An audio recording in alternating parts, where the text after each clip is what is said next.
Hi, this is Greg from Structural Toolkit. Depending on the type of computer hardware you use, you may occasionally encounter graphical display issues with analysis. This video will go through some of the most common issues that may be encountered and then how to fix them. Before we start, it's important to make sure your graphics drivers are always up to date, as this can often be the cause of graphical issues. Depending on your graphics card, you will probably need to go to your card manufacturer's website to find the latest update. Alternatively, you may be able to update your driver via Windows by searching for Device Manager in the Windows Start bar, and then under Display Adapters, right-click your graphics card and click Update Driver.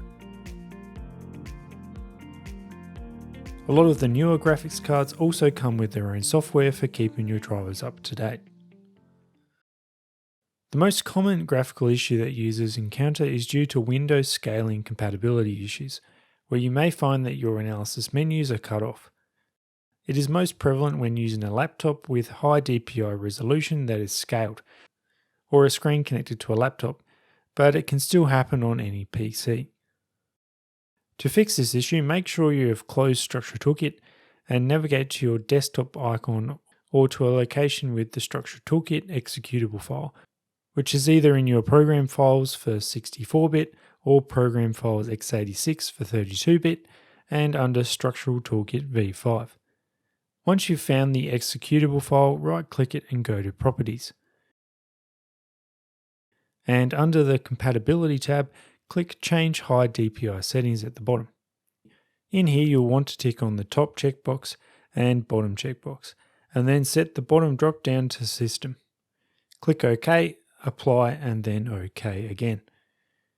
You can now open Structural Toolkit again, and you should find that the menus in Analysis have now been corrected.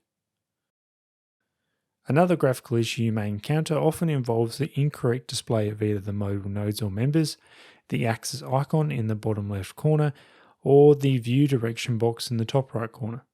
These issues can typically be solved by going to the Options menu in Analysis, going to the Viewer section, and clicking on either just Anti-Aliasing or Render using Direct 3D, and in some instances having both of these turned on.